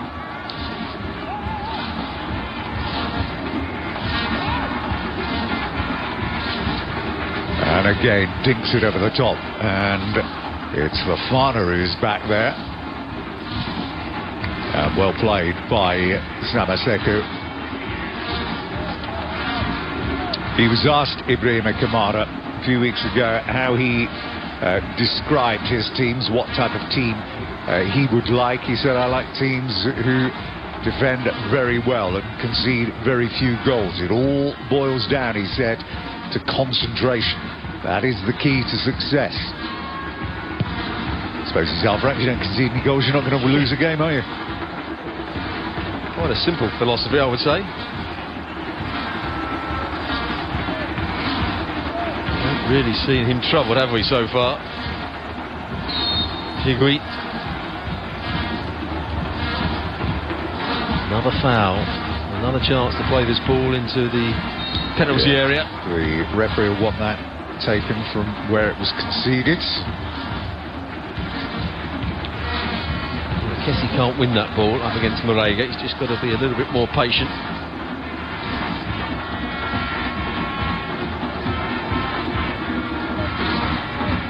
Coming up then to the hour. A little has changed, a little more positivity around the Cote d'Ivoire in this second half. A little more time being spent inside of Mali's half. Jigwe looking to try and pick out Adama Traore, who's down there. Touched on by Haidara. Challenging and winning again in the middle of the field. Kessie down there, stretching to get in there, but Mali scrap and forage to win possession back again. Well, again, the referee took his time to blow the whistle. Looks like the player developed and suddenly gave the free kick in Ivory Coast's favour. I'm not sure that was a foul by Haidara. It could have even been the other way. But the referee saw something. Hasn't been too challenging a game for the referee so far. Lost, of course, to the Cote d'Ivoire back in 2012 in the last four. Here they come again, and this time spinning off of his marker is Zaha. This is better. from the Cote d'Ivoire there, forcing Mali really to go perhaps longer than they wanted to. It's almost turned the tables, pinning them back inside their own half. There goes Gineppo, and racing back there goes Bagayoko, and has he got a free kick here? Bagayoko has been penalised, and he's going to get a yellow card as well. And maybe if he hadn't complained about the decision, he might have got away with it, but there's the pace of Gineppo. Good ball played in behind Bagayoko. It's a pure race.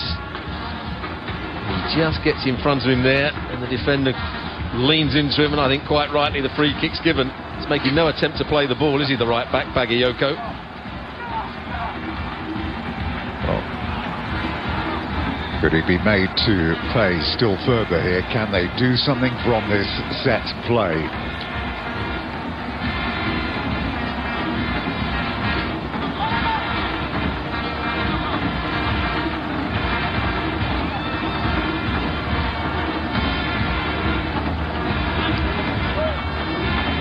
The evidence of what we've seen, one goal could be enough here for either of these sides. Just a two-man wall, defending that near post area. Man-to-man marking in the box. Well, there's another change. Aidara, as the player, has gone off. And we're seeing the other Adama Traore come on, the number 21, I think. They've got to defend a set play here as they go to the back post. Keeper comes again and doesn't quite get hold of it. It'll be Fofana to let it. Oh, it didn't go out off the corner flag, and it is a Ivory Coast ball. There it is. He doesn't inspire, does he? No, well, he's not trying to punch it, and he's not trying to push it away. He's actually tried to catch it to start with, and then realised he was in trouble, and it just went off his fingertips. There's Haidara, the man who's gone off. Didn't really have an awful lot to do in this game.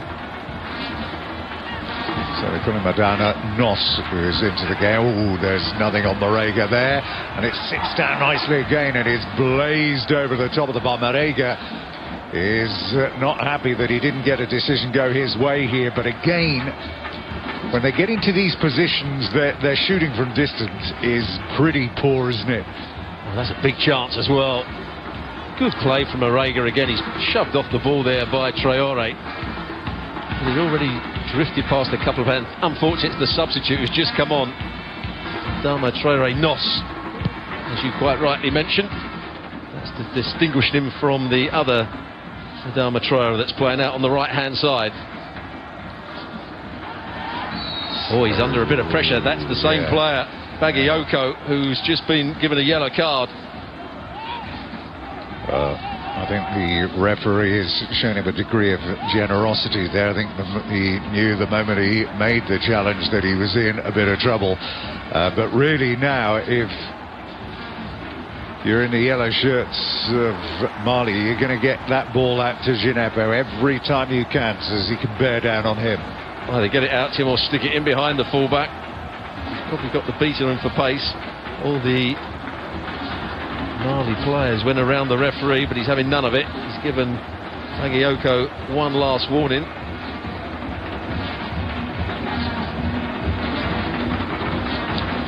Well, he's going to have to walk a very, very tight line now as Bagayoko.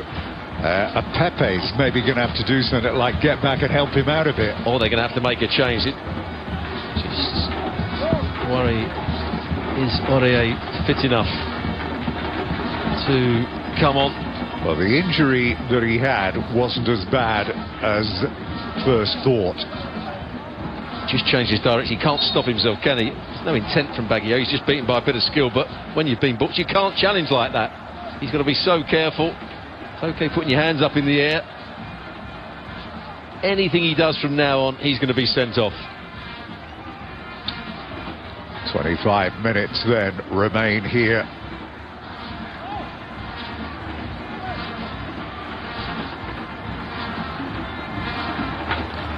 It is Fofana. We are going to see a substitute. Can't quite see who it is at the moment. Aguirre getting it out wide. Here, looking for, well, Traore is available if he's needed. There is Zamaseku. They've managed to curtail the runs of Hamadi over the halfway line in this second half. He's not been quite as dangerous as he was in the first half. Marega still waits in the penalty area. Gineppo just down below us. Here is Kone. Kone, Marega. It's a poor ball. Poor touch by Marega. And through the middle, looking for Koches in. Big chance. Well, it wasn't a big chance. It was a massive chance. And the goalkeeper, Jigui, stumbled as well when he came out. Oh, what a pass it is over the top here. Good run as well. Two centre-halves are caught out. It's an even bigger chance because the goalkeeper slipped over. That's a poor finish. It's actually a good save. He makes a good save, the goalkeeper, eventually. But he gets the ball stuck under his feet somehow. He runs too close to the ball, so he can't lift it over him. Big chance for the centre-forward. Yeah, you remember that goal that he scored in the opening game. Cornet is coming in here for Pepe. Well, if we don't see any more of him, then all you can suggest really is that all of the conversation about his future, where he's going next season, has had a major effect on his tournament. There's no doubt. We see it so often. Players have great seasons. They go into a tournament either tired or worried about where they're going to be playing their football next season. It hasn't happened for Pepe. Well, Cornet of Lyon was made 52 appearances, no less, for the French youth teams from under 16 to under 21. He had a mixed season last year. He struggled to get in the side, but when he did play, he played really well. He played against Man City in both legs of the Champions League game and played really well. Good, didn't he? Yeah, 7 goals was his contribution to the campaign. Here's the chance again. See how he runs almost beyond the ball and suddenly it's stuck under his feet. Can't get the purchase he's looking for. Goalkeeper gets a good touch on it, which the referee obviously didn't see. That's a waste from the big centre forward.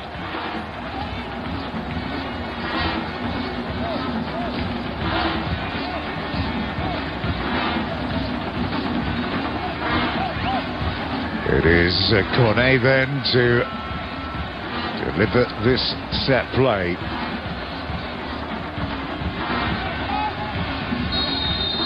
Gabamin is up there, so too is Cannon as it's delivered in there, and again it's aimed toward his head. Now, Jigui wants to get this moving quickly downfield. He was looking for potential outlets, none there. Traore is the player that gets your head on it eventually, but no power in it.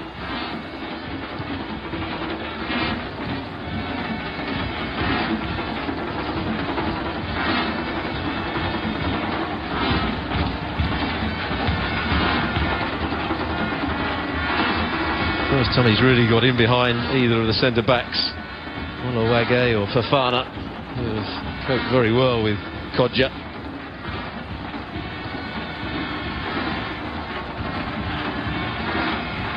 Very equal or even on possession.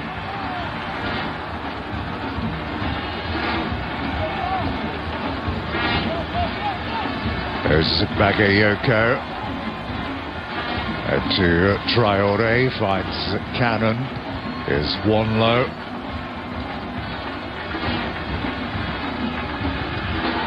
Dangerous ball, Gineppo very nearly onto it.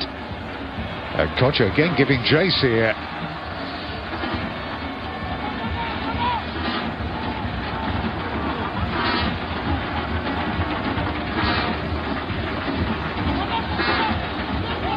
Here goes Hamadi.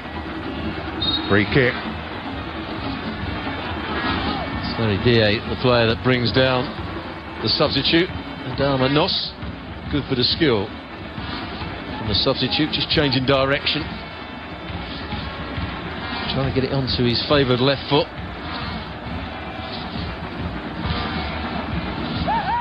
It'll be then Nos to deliver. There is one of the intended targets. Marega, Lozana's there. Wague is in there and is hanging in the air. The keeper again does at least get a fist to it and the ball travels. Looks like he got his fist at its highest point there. Yeah, he's done himself a bit of an injury here. There is Kone. This is Hamadi. Inside of him is Samaseku. Here's Samaseku.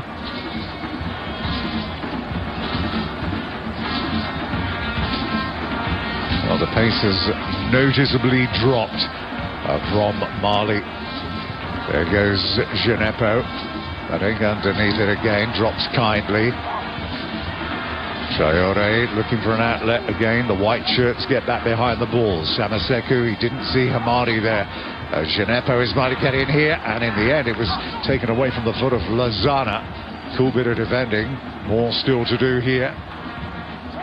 Are they going to get one moment in this game where they can break Cote d'Ivoire? That was good play from Bagayoko. Chested it down. Gets the clearance. Wasn't going to allow his goalkeeper to come and get it. He had two players bearing down on him. Very composed play from the fullback. Well, we said right at the outset that there was a lot of people believing this was going to be another game which went to extra time. There is Kodja. Now, we've seen a lot of this throughout the tournament. The centre forward is penalised because although he's the player receiving the ball, he's holding the shirt of the defender, and it's a good decision by the referee. Just because you're a forward, you're not allowed to do that.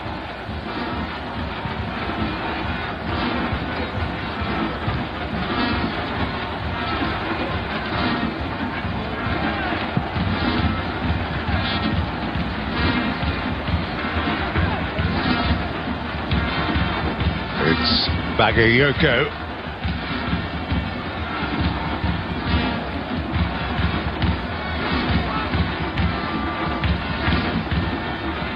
Conjure again. There is Cassie.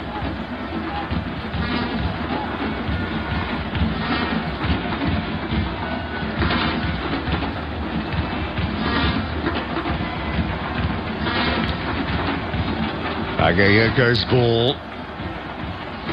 Ooh, right on the edge of the area. And he's given the free kick to the defensive team. Cassie saying he's got turned there. Could easily have been a penalty. That's what he's trying to say anyway. I think the foul has to be to Ivory Coast, maybe just outside the box. But how Kessie is perceived to have made the foul, I'm not quite sure. That's a strange decision by the referee. There is Fofana. Going to see another change here for Mali. Getting ready to come on there is Sekou Koita. This is a really interesting player, by the way. He's been scouted by Milan at the moment, so it'll be interesting to see how he plays. Not seen him so far. It's the holding midfield player that commits the foul, Samaseku.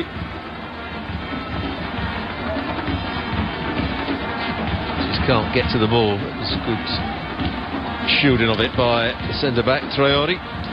So it'll be interesting to see who comes off here. He is a forward, and they did the bounce there, and it's in. Zaha springs into life.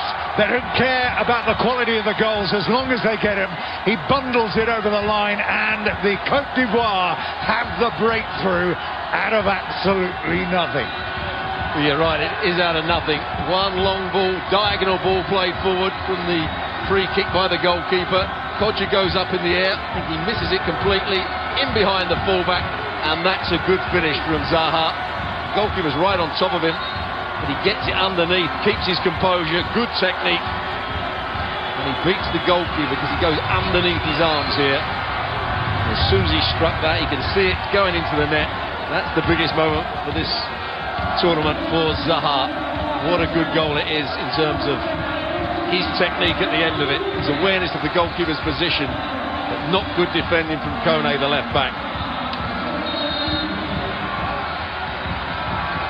Well, are Mali going to be able to hit back here? They've still got plenty of time to do it. the tails will go. We saw noticeable differences. Cote d'Ivoire laboured in early games, but the moment the goal went in, it seemed to unlock the confidence, unlock the self-belief, and then we started to see what their potential really was.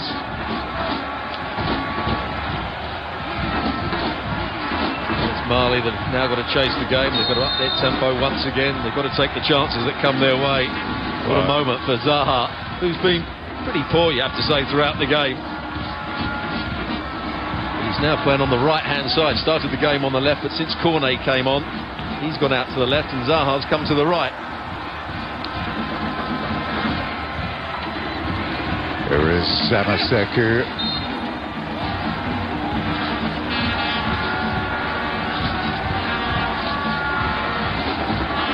That probably had our fellow commentator Mark Bright jumping for joy wherever he is.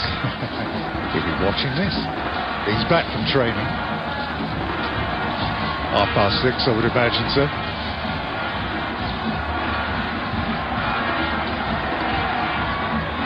Here he is again. Zaha. Not in time, maybe go for goal again himself here. Sadidier. Into Bagayoko. Zaha up against Gineppo. And since that challenge by Bagayoko that brought the yellow, and he very nearly been sent off for the challenge on Gineppo, he's not actually, Gineppo, seen any of the ball. And they're now concentrating everything down the opposite flank. There goes Traore. Wando, a lovely challenge that was by Wanlo. Here's Cornet, waiting for the support to arrive. Switch of play out to the assistant on the near side. He thought that Zaha was out there, nowhere near it from the fullback. I could be cheeky and say that Arsenal have just upped their bid by another couple of million since that goal. Won't please. Not quite so much. What was the first bid that came in? That was the 40 million? Insulting. That was the word used to describe it. Here goes Fofana. That change has yet to be made. Quita down there. Here is Gineppo. And he's got Bagayoko right at him, then goes for the switch of play, looking to try and pick out Traore. Traore up against Wanlo. Support from Amadi, swings one in again, well over hit this time. Does well to keep it in play, Gineppo, and actually read it. Gineppo now. Gineppo the other way, looking toward Traore. They'll keep it back in play here. And there is Traore, good delivery in there. And don't quite know what Lozano was doing with that header, but they get a corner. A couple of decent crosses coming in. Lozano attacks it. Just gets his timing wrong, but it hits the centre half and goes over the crossbar. It was a good leap, wasn't it, from the midfield player, Lozano. It is Lozano's last involvement in the game.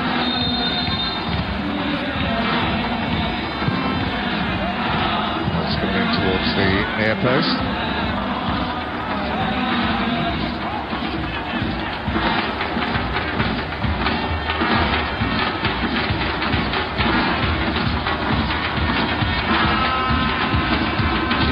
Worked it well, but can't keep over it. It's Koulibaly, not Quita, that has come in there.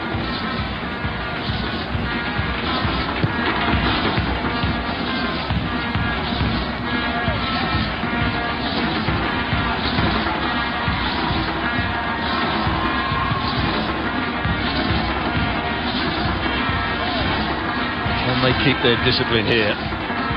Ivory Coast, they've got 10 minutes to hold out. They still need to keep the ball higher up the field. Just take some of the pressure off. Be a threat on the counter. Good jump. There's Marega. There's Koulibaly. Koulibaly's going to play up front with Marega. It's going to be a front four now for Mali. They've got nothing to lose here. This is where, of course, the Cote d'Ivoire could capitalise. It is Amadi. Yes, he is back there to help him out. Traore needs to try and whip it in. Traore and Cannon at the heart of that defence have had no real issues Kodja. The foot was a bit high there by Fofana. So Kodja's going to go a little bit deeper at times. He was clearing that cross into the box. It wasn't from a set play because they still had the two wide men up front. Well, dare I say it, what I said in the first half, how many times have we seen games like this where one team dominates possession, creates all the chances, and the one thing they lack is that killer instinct in the final third, and the team who's been defending and not doing much produce the one chance, and they have good world-class finishers in their lineup, and that is the only difference in these two teams here. As I said on air yesterday, you are the expert on African football, all that's African.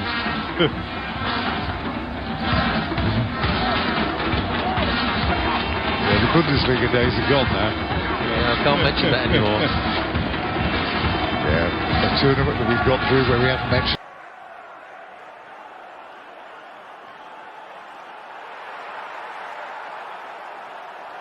Tony Kroos. Yeah.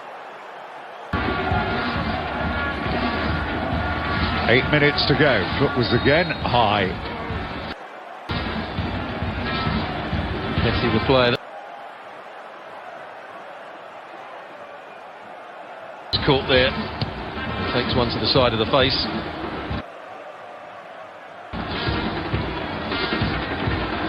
Well, these problems this season at Milan, had a fallout with Biglia. Going to see Wilfried Bony come on.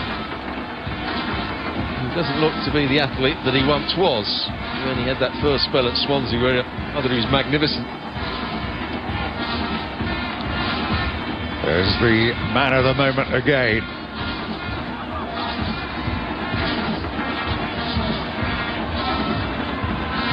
Look how much ground he covers there. That's good play by Zaha. As long as he doesn't give away a free kick here, it's really good play. Cote d'Ivoire getting ready to bring on Wilfried Bony for presumably a straight change for Kodja. Amadi made the overlapping run. Now what quality ball can he deliver? Very nearly delivers one that has a goal on the end of it.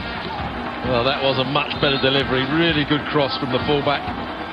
Takes the goalkeeper out of it here. He's looking just to bend it along that 6-yard box. That's the best cross they delivered all night. Could he have gone with his head? Probably not. Frustration on the bench for Mali. They'd be the better team, that's for sure, but they just haven't taken their chances.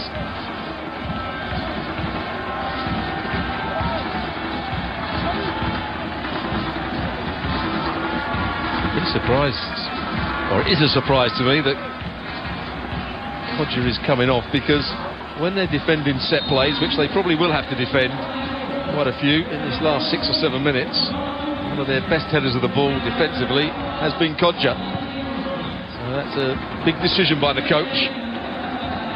Well, he did. He struggled in the previous game we saw him in. Had a few chances, but the sharpness in his finishing clearly not there. There is Traore. Inside of him is Nos. Zamaseko is there again. And how many times have we seen them play these balls that are constantly overhit?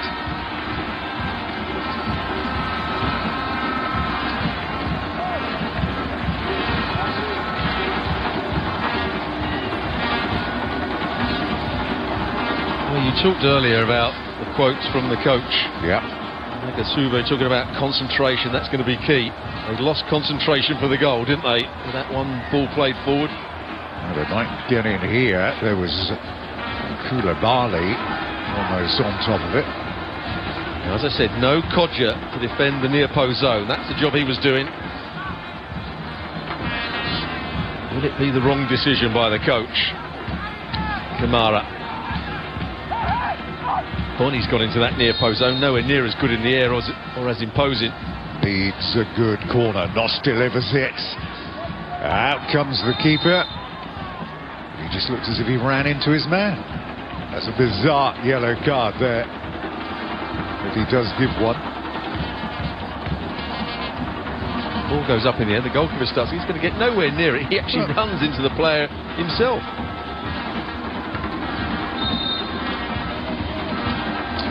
A couple of strange decisions, and the referee is checking that he's okay. As I always say, goalkeepers overprotected.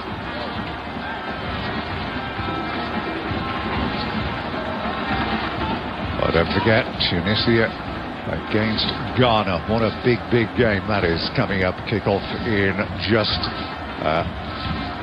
an hour and a quarter on a game from 7:45 with that. Two of the powerhouses of African football. Yeah, certainly have been over the years. Tunisia highly ranked as well in the latest FIFA rankings, and Ghana for so long. Now a chance for Traore to get away. He's still there, Traore. Koulibaly is in the penalty area, goes out for a corner kick, and again they may as well just load up the penalty area. He was struggling for pace there, Wanlo. That's why he threw himself into the challenge.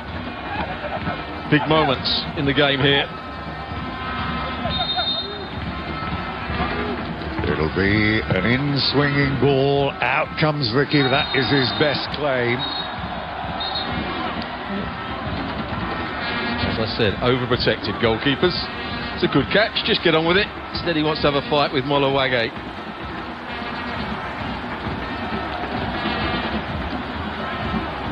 Molawage's got every right to go for the ball. It's the ball that comes into the box. He attacks. He doesn't raise his arms. He doesn't elbow. The goalkeeper has made a big fuss about that, and about time he's caught one as well. Yeah, I think you see a few of the Algerian squad thinking, getting ready to take advantage of a potential weak point in the Ivory Coast team. Is this Cote d'Ivoire team good enough to beat Algeria? On the evidence of what I've seen in the first 4 games, no, it's not. But I don't think they've been good enough to beat Mali, but at the moment they're in that position. Mali have been the better side. They've had more structure to their play. They've created the better opportunities. But one long ball from the goalkeeper, missed by the centre forward and the centre half. The fullback misjudges the bounce, and Zaha finishes brilliantly. And that's the difference between the two teams at the moment.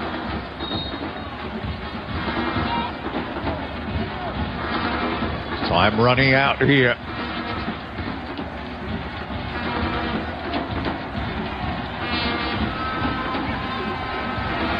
There's Zaha.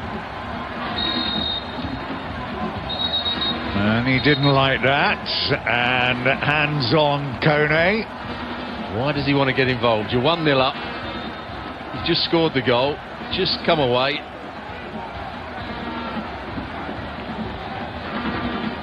Still having a go.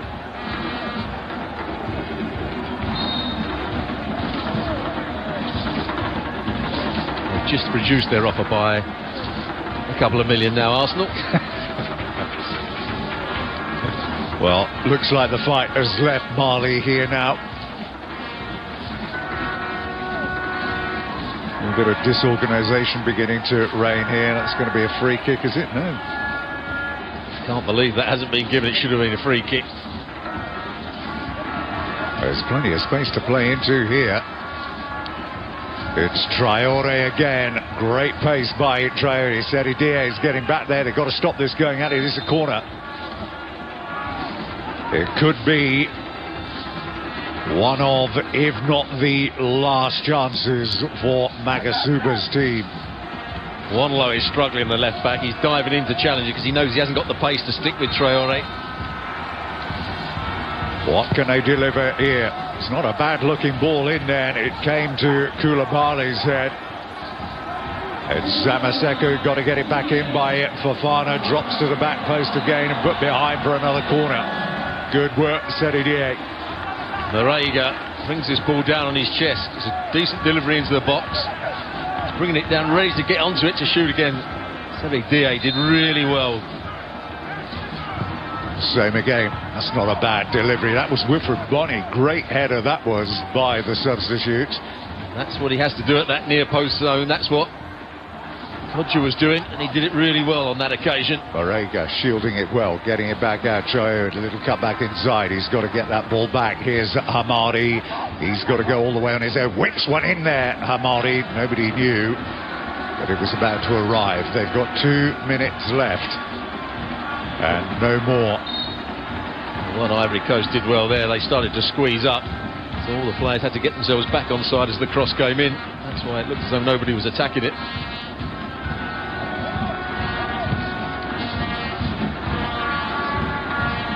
Certainly hasn't been a vintage performance by Cote d'Ivoire. But then again, how many times we said the team that plays the best football in the group stages or whatever never tends to win these competitions. Maybe it's the growing process, they're beginning to grow as they get through the tournament. Maybe they're saving it all up for the quarter-final, semi-final and final. Who knows?